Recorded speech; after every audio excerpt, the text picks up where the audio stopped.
Hi friends, welcome to English Study Point. Today in this video lecture I am going to discuss a work by Edgar Allan Poe titled as Aaraaf, a Palace. Aaraaf, a Palace is a long narrative poem written by Poe and was published in the year 1829. This poetry is based on stories from the Quran. The poem's title comes from an Arabic phrase meaning the heights or the elevated places. So, here the poem takes its title from an Arabic term that translates to the heights or the elevated places, which represents a mystical realm. Realm means field or heavenly realm. It combines elements of fantasy, philosophy, and romance. So this poem is in a way is infused with elements such as fantasy, philosophy, and romance.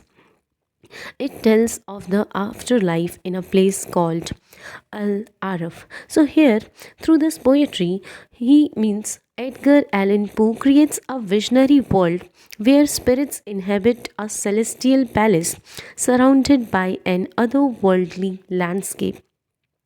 Poe identified this poetry nova with Al Aaraaf, a star that was the place between paradise and hell. This means that this is a place which is situated in the middle of paradise as well as hell. He describes the palace location as being in a city invincible. Invincible means which is of no match or unbeatable, जिसका कोई comparison ना हो. Here in these lines, we get to notice that Poe here provides some imagery that helps to envision Al Aaraaf's characteristics. He tells that this palace is adorned with gems of radiant light. By this line, he wants to tell to the readers that this palace itself is imagined as a vast structure which is adorned with gems of radiant light, and these gems actually acts as the source of illumination within Al Aaraaf, which casts a dazzling glow throughout. The celestial dwelling is eternal and immortal.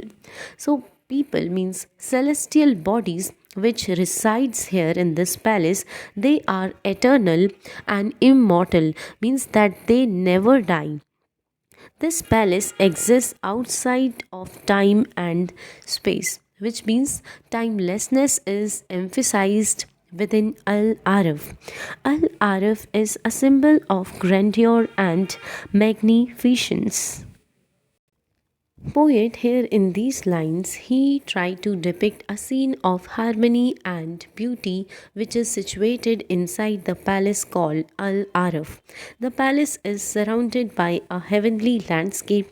Ethereal gardens and flowing streams are found in this landscape.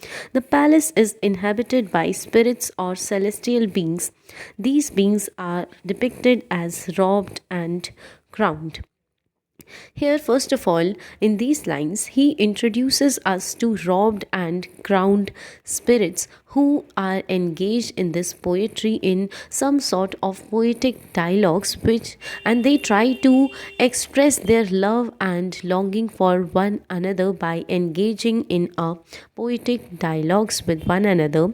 These celestial beings are depicted as ethereal and transcendental, echoing the heavenly nature of the palace itself. We get to sense from this poetry that this poetry or this palace, which is called as Al Aaraaf, in a way represents a realm which is beyond the ordinary human experience, which only celestial beings can experience. Poe in this poem introduces Lanthe, who is described as a melancholic spirit, and Aaraaf, a poet and artist who is from earth. First of all, we see from these expressions that Lanthe here yearns for a deeper connection and dreams of a transcendental love. She discovers Aaraaf in one of her dreams and is instantly captivated by his creative spirit. Also, we see that Poe, through this love, he explores the conflict between idealized beauty and the limitations of the physical world.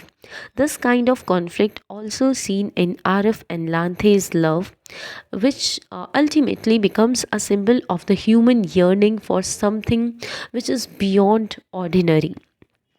They fall deeply in love and spend their days exploring the celestial palace and its mesmerizing gardens. Their love transcends time and space, allowing them to reach new heights of emotion and inspiration.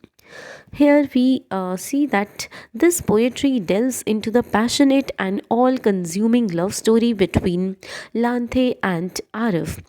Aaraaf is summoned back to earth, leaving Lanthe heartbroken and alone in Al Aaraaf.